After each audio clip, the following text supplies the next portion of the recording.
Hello, I'm Denise Cleal and I'm the wardrobe manager at the Barn Theatre in Cirencester. And we have here Gregor Donnelly, who's our wonderful designer on stones. Gregor, would you like to Yep, say hello? Hi, I'm Gregor, set and costume designer on stones, and lovely to be back at the barn.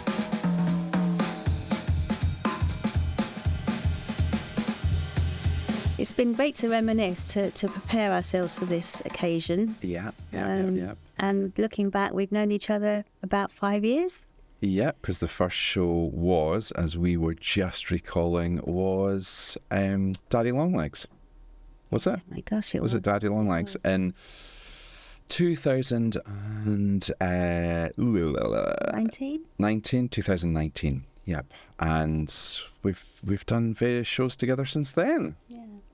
I can remember coming towards the front door of the building. It was a hot day. The front door was open. It's always hot in the Cotswolds. Yeah, and in the barn. Gorgeous. And I could hear this voice, and I was thinking, whose is that? This Scottish voice booming out from the office. And I thought, this is very interesting. And I walked in, and it was Gregor. Booming out. I think you were telling some jokes. Oh, was I? Yeah. Not like me.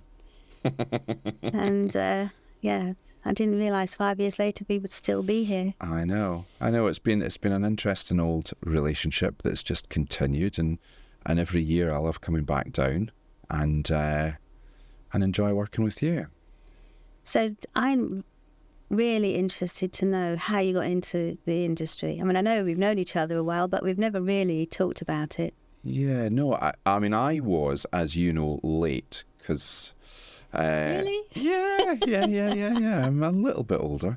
But, yeah, no, I was late into theatre. I mean, I started like, I suppose, possibly many people in the theatre, performing on stage.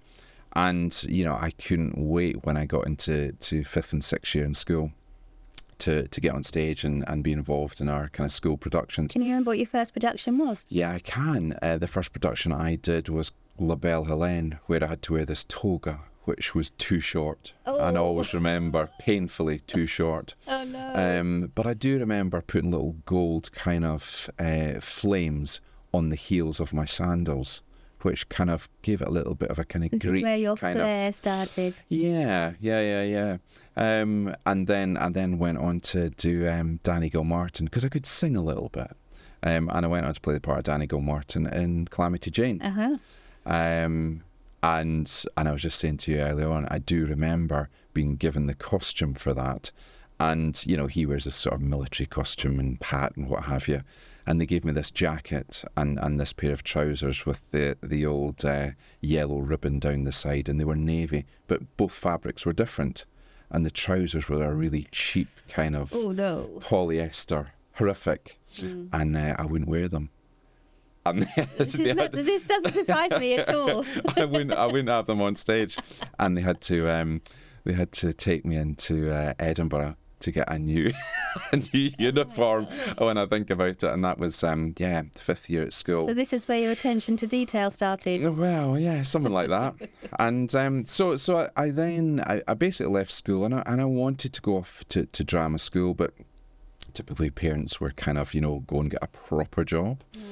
And I dutifully went and did my first degree and worked as an occupational therapist, worked in the health service, and then moved into management in the health service, moved into sort of general management development, finished up in HR. And I probably did that for about 20 years. And then a life event happened. My mother passed away, actually.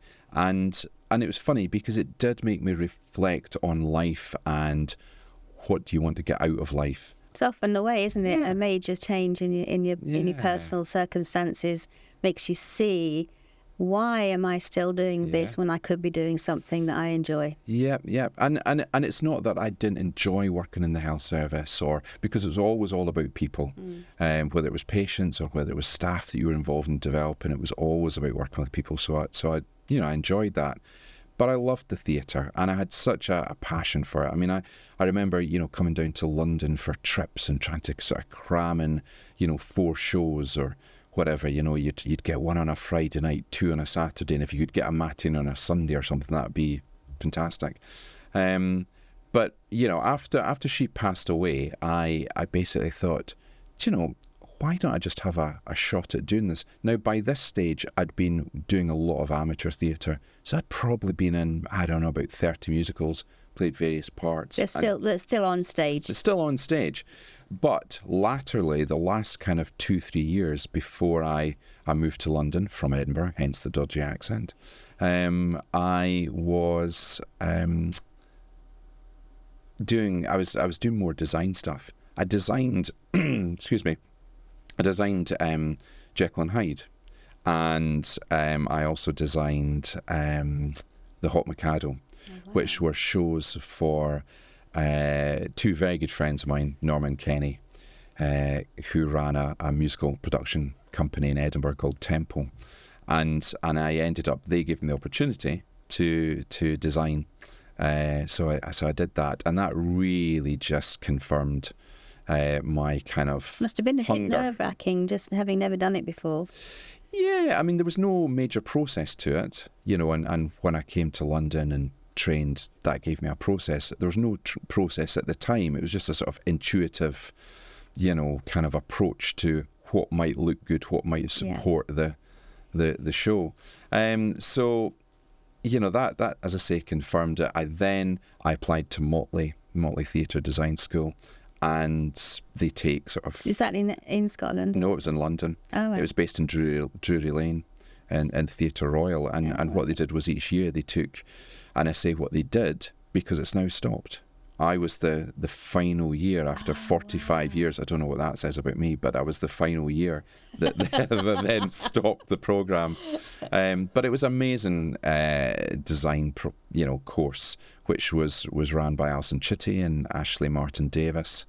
And they took 11 of us from across Europe and gave us a little studio space at the Theatre Royal. And we worked with people, like Mike Lee and... the playwright and director, and Selena Cadell, the pharmacist, and Doc Martin.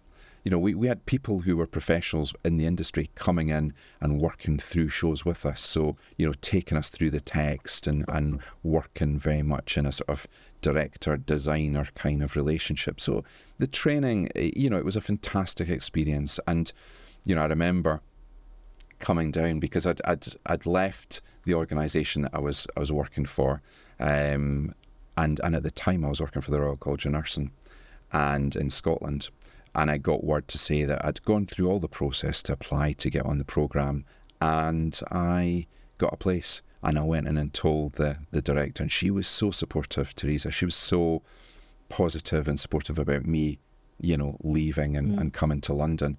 And I remember in the September driving down with a friend in this little white van, having sold my flat, which was a lovely flat in Edinburgh, and sold my Audi, which I'd just bought. And I drove down to London, this little white van with what I thought was my life in the back of this van, and it turned out it was 16 boxes of towels and pans and some, crockery. But it felt like my life. And I arrived at this little kind of studio flat, which was literally one room. The little toilet was in that corner, little toilet area, and obviously enclosed. and there was a bed and then a little 2-seater sofa, and it was pouring down. And I remember thinking, an introduction to London. What have I done?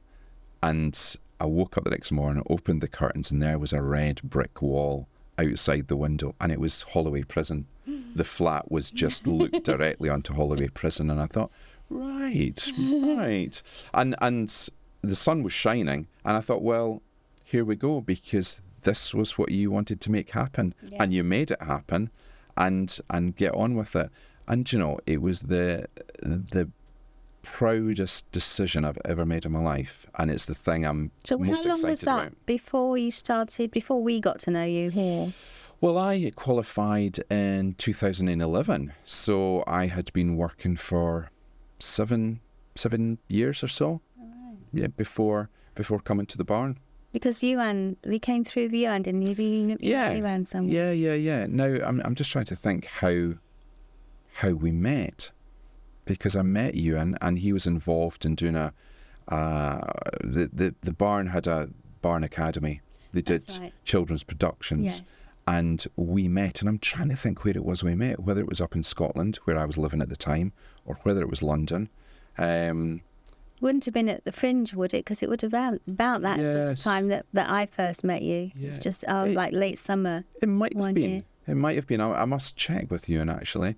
But we got chatting, and you know, as is the way with our industry, Iwan then invited me to the barn, and to help support on the design for this the show that they were doing at the time. And then it was the following year I came in and did Daddy Longlegs. Yeah. That's the one thing I've learnt, is how small the industry is. Yeah. So that you meet people like the Fringe. Yeah. It's amazing when you just walk down the streets who you bump into that you know. Absolutely. Yeah, I mean, regardless of whether you're based in Scotland or you're based down in England and London or whatever, the industry is very small, and people know. Yeah. People know, and that's how the business works. You know, I mean, obviously it's based on talent, but you know, there's a huge sort of network and, you know, connection that go on. I can remember meeting you prior to Daddy Longlegs, and obviously it's a historical piece, so the costumes were going to be of a period. Yeah. And the detail that you gave me as to what you wanted the characters to look like, and the challenge it gave me trying to meet those design requirements that you had, so much so that I had a blouse that I took apart that was a beautiful blouse. I actually took the whole thing apart to make a new version of it for the character.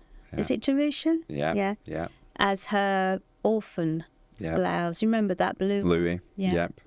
Which was gorgeous. Yeah. So I took this wonderful period, beautiful, so unusual blouse apart, just so that I could recreate it to meet your expectations. I think our life has been like that forever since. I'm always trying to meet your expectations. Well, the thing which, I mean, the thing I like is, you would really say that I am kind of interested in the detail and all of that, absolutely.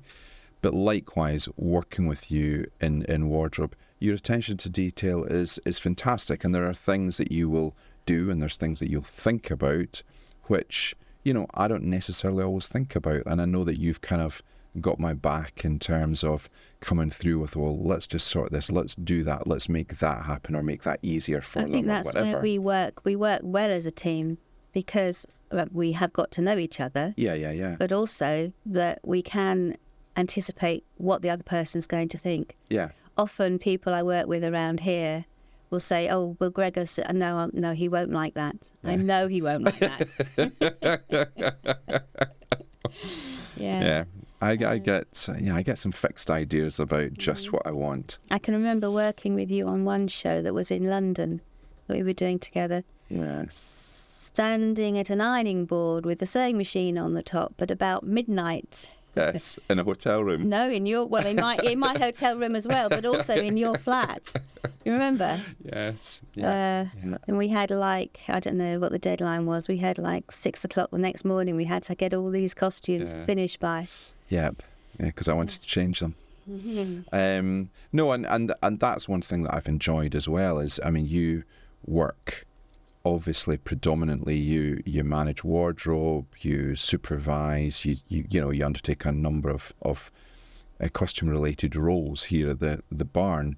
But I've been fortunate enough to be able to get you to do some other work elsewhere, I've been fortunate enough to be at the end of that.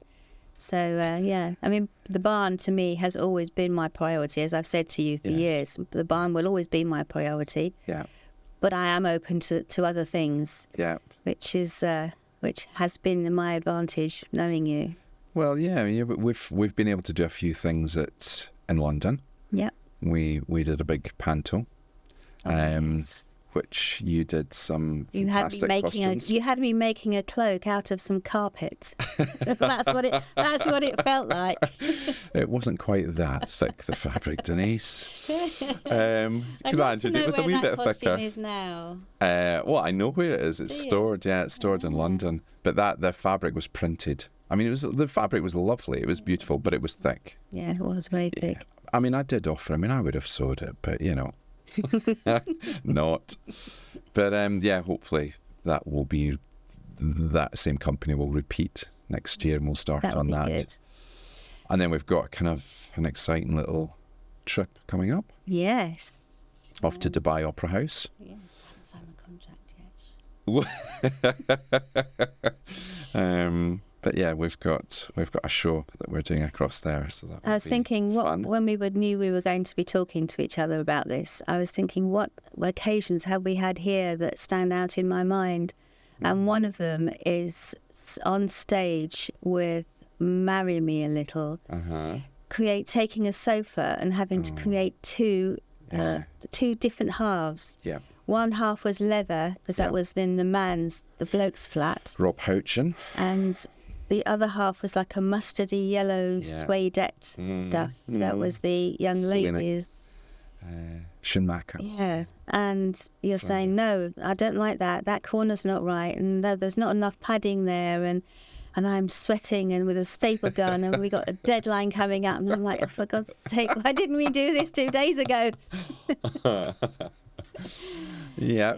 It looked great though at the end. And it sat out in the green room for about 2 years. I think I've only just finished taking it apart. Really? So I thought, well, I'll just leave it on there because one day we might do it again. Yeah, you never know. But that was, of course, during COVID when the barn were really pushing ahead with doing online productions, and we did Marry Me a Little. We also did Peter Pan. Yeah, about that with Waylon. Waylon. Yep. And those were two, kind of fully realised productions that then got broadcast and were put out during COVID. So, despite sort of theatre coming to a close over the COVID period, the barn continued to push ahead, and which was amazing, really. We're very fortunate that we were able to do things during that time. For sure. So we're getting close to Stones and opening this is your third time with Stones. Well, third time as well. Yeah, we did Stones here at the barn in 21, which was the 25th anniversary production. Right. And then we transferred that to Belfast Lyric, which was slightly larger than the barn. And now we've come back to the barn again with it. And it's probably a bit of a hybrid between the original barn and Belfast Lyric. Yeah, I've noticed, because I didn't see it when it was in Belfast, but I've noticed the differences between the original version and what I saw yesterday. Yeah. But how fortunate are we that we've still got the same two cast members? You're Brilliant fantastic. people. Absolutely. Sean Blaney and Jared McCabe, who are just fantastic. And, it's the one show that I will watch repeatedly and will laugh repeatedly. The pair of them are stunning. They really are. I mean, they play how many parts? So I mean, many. it's double figures for each of them. It's just bonkers. I love Mickey. Mickey's my favourite. The old man. Yeah. It's just How can bonkers. someone take a piece of fabric that's just a tube that's wrapped around his neck and make it look like a walking stick? I'll never understand. Indeed. And that's what we were saying, Matthew and I were talking about, that sort of collaborative process when you're looking at, you've got two cast on stage and they've got a costume on, which is a simple costume. It's just a sort of rural farming, costume, jacket, waistcoat, shirt, trousers, boots, cap, scarf. And how can you recreate? Because Mary Jones's writing is sublime on this show. And basically, those characters have to change to other characters within seconds. You saw yesterday, it's literally seconds. It is. Between the different characters. So how can you support them to become a different character when we don't change clothes? Yeah. And we had great time just looking at ways in which we could do that. So as you say, whether it was a scarf that through you weighting it on the ends became a walking stick, or whether it was a trouser braces that got dropped off a shoulder that helped to just kind of create some a sexy different look. Yeah, a sexy look. Who knew taking a braces off your shoulder became sexy? I might try it. Especially might with start the dirty old grotty vest underneath. Exactly. Or how many different ways you can wear a cap. Yeah. I mean, they change their caps and backwards, frontwards, inside, sideways, closed, open. All for different characters. Yeah. No, it's fantastic, and it's a joy to watch. And last night we had a sort of invited audience for and it wasn't a massive audience, and yet the response from them, on their feet was and I fantastic. don't expect any of them would have seen it before. No, I don't think so. They were maybe one or invited. two, because I did recognise one or two faces. Right. You may have seen it in the first instance. Okay. But the majority wouldn't have seen it before. But it's one of those shows. It's it's a complete team effort on it. And sometimes shows can be more team effort than others. And this is definitely one of those.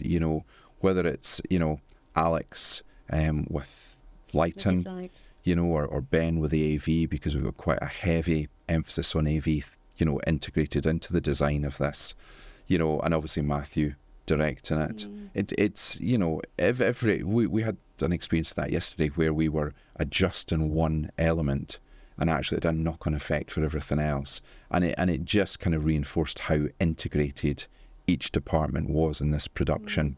And it's not always you kind of experience that or feel that, but this is certainly one of those productions that really has quite a tight-knit team. Something else that occurred to me when we were told that we were redoing this again was how we look after things. Yeah. To make sure that if we do resurrect something from years gone by, that we've still got all the pieces, or we have to source new ones. Yeah.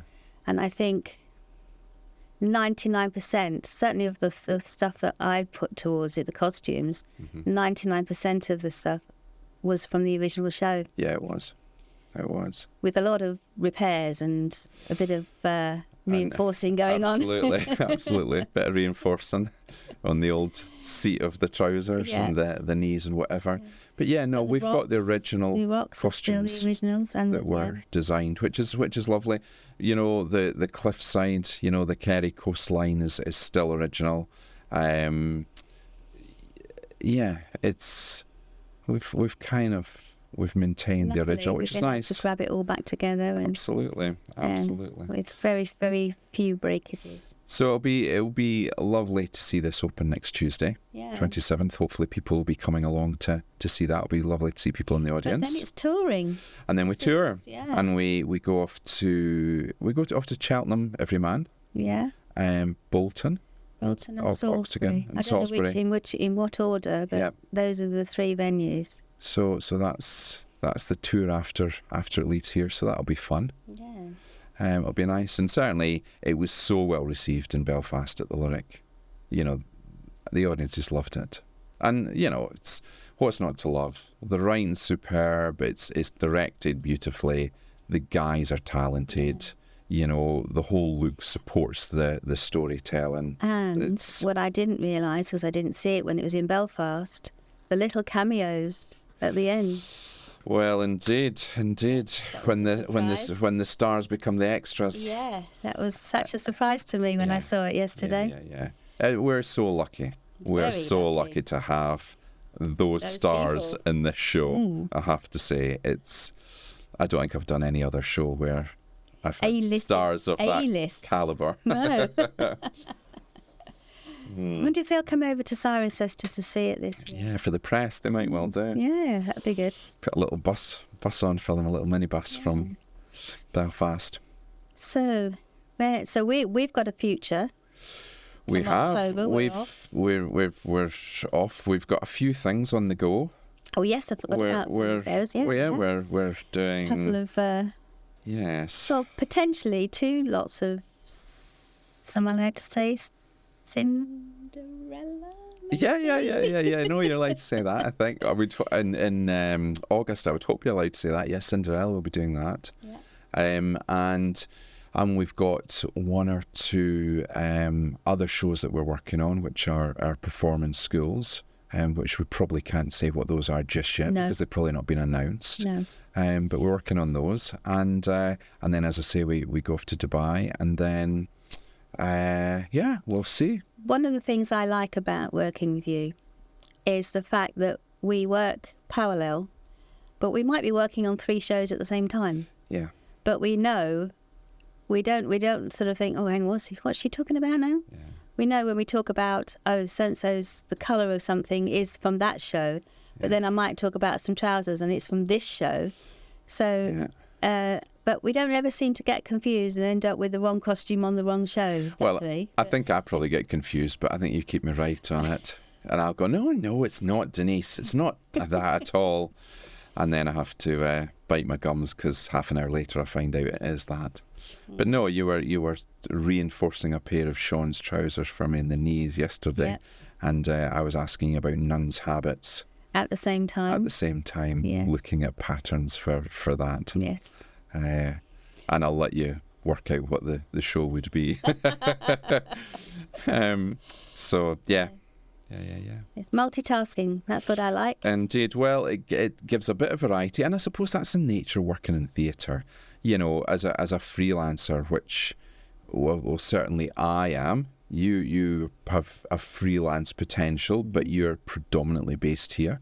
But, you know, as a freelancer, just by the very nature of the work, you need to be working on 2 and 3 different productions because, you know, it would be luxurious to be able to kind of start on a show and stop it and then, you know, have a rest and then wait for the next show to start. But invariably, you know, when you've got the bills to pay, you need to make sure that you're you know, planning your work out for the year and pacing out. And, you know, you've always got a little bit of overlap because shows never work out. That's one perfectly. of the things that I found, because I've always been here and don't really know much about the outside world in terms of theatre. Yeah. The first thing I thought was unusual was the fact that a designer or another creative would come in and probably be working on 2 or 3 other shows at the same time. They'd be having Zoom calls with a theatre in London or a theatre up in, I don't know, Liverpool or somewhere. Yeah. And I think, oh, well, people don't mind that this happens. Yeah. But as you say, it's needs must. You have to. 1, 2, 3, 4, 5. I'm working on 5 other shows at the moment. Oh, wow. Which takes me through to February of next year. But yeah, I'm working on 5 other shows. It's difficult though if 2 of those shows happen to be the same. Because you can't you can't duplicate. You've got to give them both something different. But if you had, say, for example, 2 lots of Cinderellas happening, that must be a nightmare. But you don't get those confused. One of the shows that I'm working on, I designed it maybe about 6 years ago. Oh. But that's the first time. I mean, apart from Stones, obviously, which is my 3rd iteration. This show that I'm working on, I designed 6 years ago, but it's a very different feel and it's a very different aesthetic. So, you know, it's lovely. And it's nice to be, and sometimes it's really nice to go back and revisit shows that you've worked on because you can, you know, just see a whole different layer to the production. Because it's like Stones. You know, the boys have been rehearsing with Stones and, you know, we've done the show twice now, and actually we're coming at it with a real sort of fresh look. And there's bits that have been tweaked and tightened up and changed. And similarly, from a design point of view, there's elements which have been, you know, changed. Yeah. And I think, you know, where we are now, I think it probably reads and sits better with the narrative of the play in terms of the look of it. So yeah, no, it's sometimes nice to revisit shows. Some shows you never want to revisit, but there are some that you do. Talk about those ones. Not too many, thankfully. But variety, and that's the one thing as well with working in the theatre is the variety that you get, because there's never 2 days that are the same, you know, and you never know what's going to come either on an email or, you know, on a phone call. Yeah. You just never know. And that's exciting. You know, there's getting to work as part of a team in a theatre.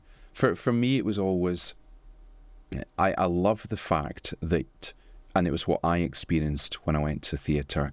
You walk into this sort of darkened, you know, auditorium, you sit down, you know, the music starts or whatever, you know, the curtain goes up and you're transported. You're literally lifted out your seat emotionally, you know, you're kind of taken on this journey. Yeah. And I love that. I love crying at the theatre. I love feeling angry at the theatre. I love, you know, not feeling anything at the theatre, you know, just to experience emotions. And that's what theatre should do. It should challenge you. It should take you on an emotional journey. And I love at the end of it when it just puts you back down in the seat. And you're kind of left there thinking, gosh. And there's been 2 or 3 productions in my kind of life that I've not been able to talk, you know, at the end of it. And I've been there with a friend or whatever, and I've come out and not been able to talk. And the very first time that happened was Blood Brothers. I sobbed at the end of that show. Really? And I came out and I was there with a friend. And we walked along the road back to the car, and he kept trying to speak to me, and I couldn't speak because I was just so emotional. and the other one more recently was The Inheritance, you know, which was at I'm trying to think what the theatre it was at, whether it was Wyndham's or... Anyway, it was in London, and that was just a beautiful piece of theatre. I mean, when was that? Oh, it was pre-COVID. Oh, right. Pre-COVID. It was just stunning.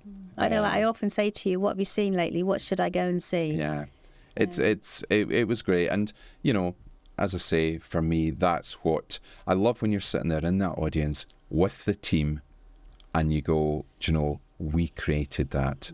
I was a small part in the team that helped take those people sitting in this audience on that emotional journey, and it's such an honour to be able to do that, and there's no feeling like it to impact on people's lives just for that moment, just for that, you know, 2 hours or that half hour or whatever it is.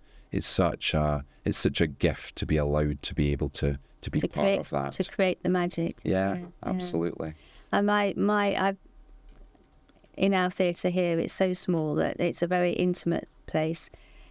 And I know when in a theatre, usually you don't see the detail. Because you're further away from the audience, are further away from the actors, but that's not the case here.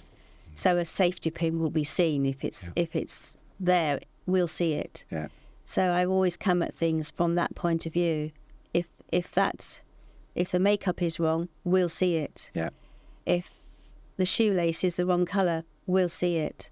So I find it quite strange that in other theatres they say, oh no, it's fine. It doesn't matter if we haven't stitched that properly, because the audience won't say. Or oppositely, you have to create bigger and bigger and bigger and bigger to allow the audience to see it. Yeah. So you have to exaggerate things, which isn't the case here. Yeah. No, as you say, every detail is seen. I was on stage yesterday and I took a piece of white gaffer tape off the back of the psych wall, which was probably, I don't know, maybe the size of a 50-pence piece, but I could see it from the auditorium. Yeah. And I took it off, and actually what it was doing was it was covering a screw head that was in the back wall. So I cut down the white gaffer tape and I put a line in, tiny little dot, thinking, I must paint that white. Yeah. But you see every detail. And that's good, because it challenges you to really focus on detail and you know, really hone in on things. And I get, as you know, really kind of pernickety. Well, let's use that word. I get really pernickety about, you know, detail, about things looking right, about shoes and hems. But I'm there with you. Creases. So I'd never ever, if you say to me, so-and-so's wrong, I know it's wrong because you said it, and I will try and fix it. And that's what I kind of appreciate and respect about you, is that you're usually there before I am, because if there's something, it's on your list. It's a pet hate with You've me seen too. it. And Spent that's years of looking at little ballet dancers walking past me with maybe a hair tie on their wrists, or I don't know, a bun in the wrong place or something, and it's don't like that. Yeah, absolutely. And the thing is, I know the audience don't always notice things, but somebody will. But I certainly will. You will, and that for me is all that matters. That and I know I certain can see people that. in our audience will. Yes. And will tell me about it, thank goodness. That's very nice of them to do that, isn't it? Yeah, no, it is. And they know who they are. And I hope they watch us. And pick up any detail issues. Yeah. We have another year coming ahead of us. We don't know yet quite at what it's going to bring us. It's not announced. No. Not announced. But as always with the Barnes season, it's very exciting because they push the boundaries. I came down on whenever it was, a week ago. Last Saturday. And we went to see some others who have them, which was a fantastic production. And again, like the previous production, it had done something very different with the stage. We had Frank and Betty's house on the stage, which was fantastic. It was amazing set, wasn't it? And lots of trick elements to it, and lots of bruises, I'm sad to say. Lots of bruises, I can imagine. Well, when you kind of fall down a staircase and take every spindle out with your leg, I'm not surprised there's a few bruises. And it's the first time I've seen pyrotechnics at the barn. Yeah. When the kitchen blows up, and it was very impressive, very impressive. Yeah. So then we've gone from that into Stones, which is a lot more relaxed. It's very rural, outdoor. So yeah, but I don't know. I'm not privy to what next year's season will be as yet, but hopefully I'll be back. Well, I hope so. Yeah. I'll be starting a campaign. Sign the petition. I want back. No, it's always nice. I always look forward to coming back to the barn to do something each year, just because it's such a lovely place, Cirencester, and it's so easy to get to. National Express, with a bus Victoria, right to the door. And that's how although I drove down from Scotland this time, but normally if I'm coming from London, it's just a 2-hour drive on the coach, little coffee, read my book, and you're at the front door. Yeah. So it's easy, and easy if you're coming to see a matinee. If you want to come and see a matinee to see Stones, just get on the coach in the morning, come and see the show and get the coach at the end of the day, and you'll be back home in London. Simple. Yeah, there's a plug for coming from London to see the show. Or alternatively, stay in the hotel next door, stay at Ingleside. Which I did about 2 weeks ago, which is lovely. Yeah. Real luxury. That's nice. Little treat. So, what advice would you give to somebody wanting to be or thinking that they wanted to be in this industry? How would you go about advising them as to what to do? Oh, well, I mean, I do kind of part of a programme in Inspiring Futures, which is about going out to schools, and I will go out to a number of schools and talk to them about designing and theatre. Mainly it's been schools in and around London, and I'll take some model boxes with me and some video footage and whatever, and I did one just recently, which was an all-girls school. Oh, right. And I put up some video footage of a number of different shows, and I said to the girls who were there, and it was a kind of whole year had come to hear about it because it was part of their kind of careers curriculum sort of thing, and I said to them, now, what do you think is the one thing that all of these shows have in common? And none of them got it, but the answer was that they were all designed by women. Oh, and right. Just to say that there is such a need to be inclusive when it comes to theatre, and that's what I love in terms of where theatre is now really beginning to go. It's opening up to anybody that wants to work in it in whatever role, and increasingly seeing more and more diversity, if you like, in terms of creative roles, which is fantastic. But I suppose what I will always say to people, especially school pupils, is that it's an amazing industry to work in, but it is challenging. And I suppose from my point of view, coming from 20 years of working in, let's just say, corporate, NHS and what have you, that's a very structured sort of career pathway. And you get a next job and that's a little bit more money, and you get a next job and that's a little bit more money, and it's that traditional route. This is nothing like that. No, this is nothing like that. You can get paid to do one job and then you can have no money for 2 months until the next job comes along or whatever. Or if you're lucky enough to go from job to job, then great. But you never quite know when jobs are coming along. And I always think it's helpful to have some other string to your bow. I remember a good friend of mine who worked in the NHS once. She was director of nursing, and she always said to me, always have options in life. And, there's no truer saying, because, I still, do a little bit of bits and pieces here and there. So, when COVID was along, I did some other...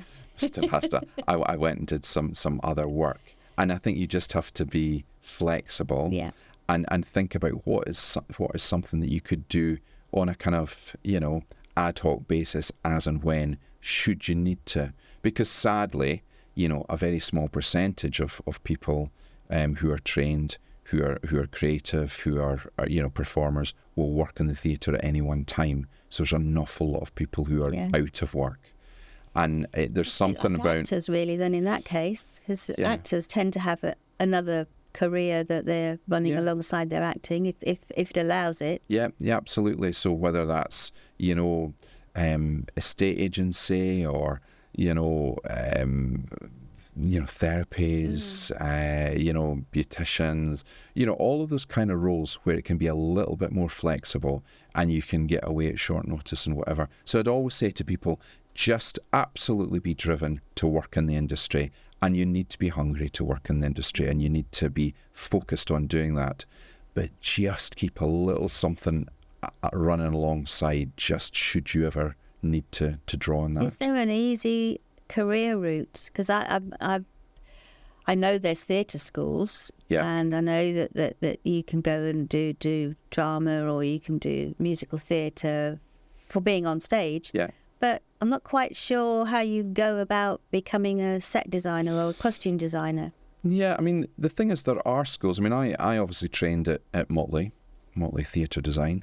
But, there's Central, St Martin's in London, there's Wimbledon. There are schools where you can go and, train to be a set designer or a costume designer. I did both, but not all courses will offer both. Some will just offer one or will offer the other. But equally, not everybody that comes into the industry does train. Some people end up getting into design through, a series of events. Like me. Well, indeed, because you work at the level that you work at in professional theatre, but, you didn't I had no train. training. So how did that come about? I had an O-level in embroidery. Yeah. And I probably got an O-level in sewing, whatever it was called. Well, that came in very handy yesterday when you were embroidering that label on that jacket I wanted done. Yes, that was, So how did you then find theatre? I think it came about when my children started to have dancing lessons. And along with that comes, we need costumes. Yeah. So at the ages of 4 and 6, I started making costumes for them. Yeah. And it can continue to there. They were on stage here at the barn at the age of 10 and needed costumes. And then a few years later, I think I got asked if I would be involved in the I think it was Fiddler on the Roof, something like that the amateur group were doing. Okay. And Ian asked me if I would take on the role of wardrobe supervisor. It wasn't supervisor, it was the horrible word mistress then, but it was decades ago. So I just took the skills I'd already honed, making children's costumes, into creating things for adults and maintaining the wardrobe that they already had down here. And that was, well, my kids are now in their 30s, so it was rather a long time ago. Yeah, one of them was about to get married. Yeah, well, the second one's about to get married. Yeah, absolutely. And Louisa's been married already. 6 years already. Yeah. And Christopher's getting married next year. Amazing. But the one thing as well about you and your work is that you continue to develop. Definitely, Because you're always doing little courses here and there, or you're always buying the latest gadgets. Oh, I love a gadget. which will help you do something easier and quicker. My latest gadget, an electric rotary cutter. Yes. Cut through 6 millimetres of leather. I can't wait to use it. Please, someone. I'll try and remember that if I'm back next year. Something with leather in it. Yeah. You never... I think you have to have the right tools. Yeah. And they have to be sharp and fit for purpose. And if you, as you have noticed, I do have scissors that say Denise's don't touch. Which I pinched yesterday and made you sweat because I was going to use them. But you do have to have the good equipment and the right equipment to achieve a good job. Yep, and you certainly do. And I'm very grateful to you for doing that. Well, thank you very much. Because you do it in every production that I have. Thank you. And it always looks fantastic. Well, I'm very glad that you're happy with my efforts. Thank you. Indeed. Indeed. Right. Thank you. Is that us? I have to go. Do we not have a right to tell our story the way we want to tell it? If this was a story, those stars would become the extras, and the extras would become the stars.